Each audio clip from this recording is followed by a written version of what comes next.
بسم اللہ الرحمن الرحیم۔ تمام سننے اور دیکھنے والوں کو السلام علیکم۔ میں امید کرتی ہوں آپ سب لوگ خیر و عافیت سے ہوں گے، اور میری دعا ہے اللہ تعالیٰ آپ سب لوگوں کو اپنی حفظ و امان میں رکھے، آمین۔ آج کی اس ویڈیو میں بات کروں گی کہ ہماری دعائیں قبول کیوں نہیں ہوتی۔ ہم اتنی زیادہ دعائیں مانگتے ہیں، صبح مانگتے ہیں، شام کو مانگتے ہیں، دن کو مانگتے ہیں، جب بھی ہمیں موقع ملتا ہے موقع کو ضائع نہیں کرتے۔ اللہ تعالیٰ کے سامنے دعا کے لیے ہاتھ اٹھاتے ہیں اور اس سے مانگنے لگ جاتے ہیں، لیکن پھر بھی اکثر ہماری دعا قبول نہیں ہوتی۔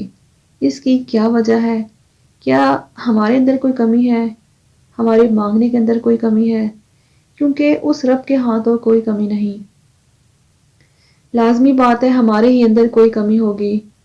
تو میری بہنوں اور بھائیوں، میں آپ کو بتاتی ہوں کہ ہماری دعاؤں کے اندر کیا کمی ہوتی ہے، اور ہمیں اس کمی کو کیسے دور کرنا چاہیے، اور ہمیں کیسے دعا مانگنی چاہیے کہ ہماری دعا قبول ہو اور اللہ تعالیٰ کے قریب ہو۔ دیکھیں، سب سے پہلی بات یہ ہے کہ ہم اس طرح دعا نہیں مانگتے جس طرح مانگنے کا طریقہ ہوتا ہے۔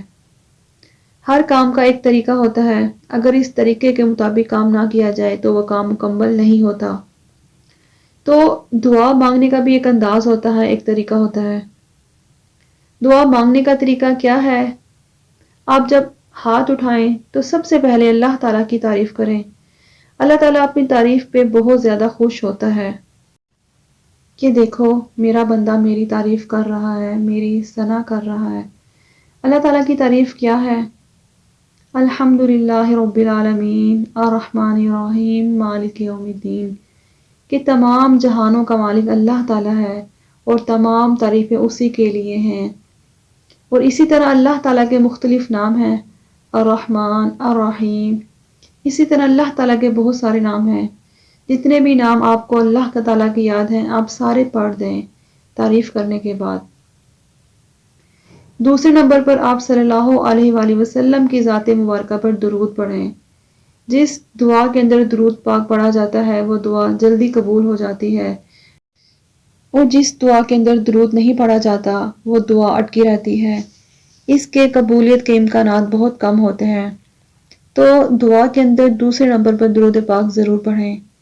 اس کے بعد ہماری دعا کے اندر غلطی یہ ہے کہ ہم دعا کے اندر غفلت کرتے ہیں۔ دعا ایسے مانگے جیسے مانگنے کا حق ہوتا ہے۔ نبی کریم صلی اللہ علیہ وآلہ وسلم نے فرمایا، تم اللہ تعالیٰ سے ایسی حالت میں دعا کیا کرو کہ تم قبولیت کا یقین رکھو، اور یہ جان رکھو کہ اللہ تعالیٰ غافل سے بھرے دل سے دعا قبول نہیں کرتا۔ نبی کریم صلی اللہ علیہ وآلہ وسلم نے فرمایا، جب تم میں سے کوئی مانگے تو کثرت سے مانگے، کیونکہ وہ اپنے رب سے سوال کر رہا ہے۔ ایک بزرگ فرماتے ہیں کہ ہمیں دعا کا طریقہ ایک بچے سے سیکھنا چاہیے۔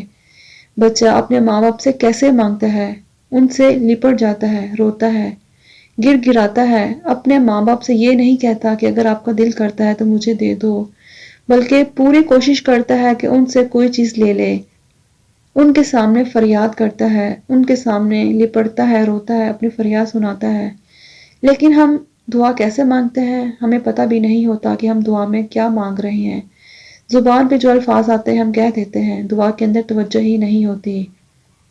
اللہ تعالیٰ سے ایسے مانگیں کہ آپ کو رونا آ جائے۔ اگر رونا نہیں آتا تو رونے والا کم از کم منہ تو بنا لیں۔ جیسے اگر بچے کو رونا نہ آئے تو وہ اپنے ماں باپ کے سامنے رونے والا منہ بنا لیتا ہے تاکہ ماں باپ اسے وہ چیز دے دیں۔ تو ایسا ہی اللہ تعالیٰ کے سامنے مانگیں۔ اس سے اگلی بات یہ ہے کہ کوشش کریں ایسے وقت میں مانگیں جس وقت دعائیں قبول ہوتی ہیں۔ فرض نماز کے بعد دعا قبول ہوتی ہے۔ حدیث پاک ہے، نبی کریم صلی اللہ علیہ وآلہ وسلم سے پوچھا گیا، یا رسول اللہ، کون سی دعا اللہ کے یہاں زیادہ مقبول ہوتی ہے؟ آپ صلی اللہ علیہ وآلہ وسلم نے فرمایا، رات کے آخری حصے میں اور فرض نمازوں کے بعد۔ اس کے بعد تہجد کے وقت دعا قبول ہوتی ہے۔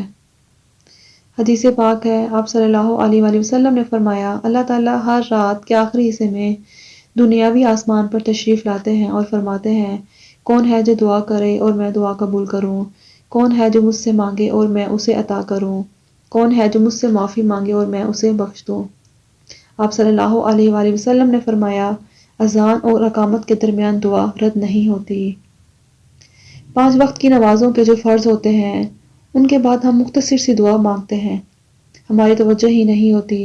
ان اوقات کے اندر ہمیں خصوصی طور پر دعائیں مانگنی چاہیے، اور اسی طرح تہجد کے وقت بھی ہمیں اللہ تعالیٰ سے مانگیں۔ یقین کریں اس کے ہاں کوئی کمی نہیں۔ اگر وہ پوری دنیا کے لوگوں کو ان کی چاہتوں کے مطابق بھی عطا کرے تو اس کے خزانوں میں اتنی بھی کمی نہیں آتی جتنی سمندر کے اندر ایک قطرہ پانی نکالنے سے نہیں آتی۔ اتنی سی کمی بھی اس کے خزانوں میں نہیں آتی۔ اس کے خزانے لاجواب ہیں، لازوال ہیں، وہ عطا کرنے والا ہے۔ بس ہمارے ہی اندر کوئی کمی ہے کہ ہم اس طرح نہیں مانگتے جس طرح دعا مانگنے کا حق ہوتا ہے۔ میں امید کرتی ہوں آپ لوگوں کو یہ باتیں سمجھ آ گئی ہوں گی، اور میری یہ ویڈیو صدقہ جاریہ سمجھ کر آگے لوگوں کے ساتھ شیئر کریں۔ السلام علیکم ورحمۃ اللہ۔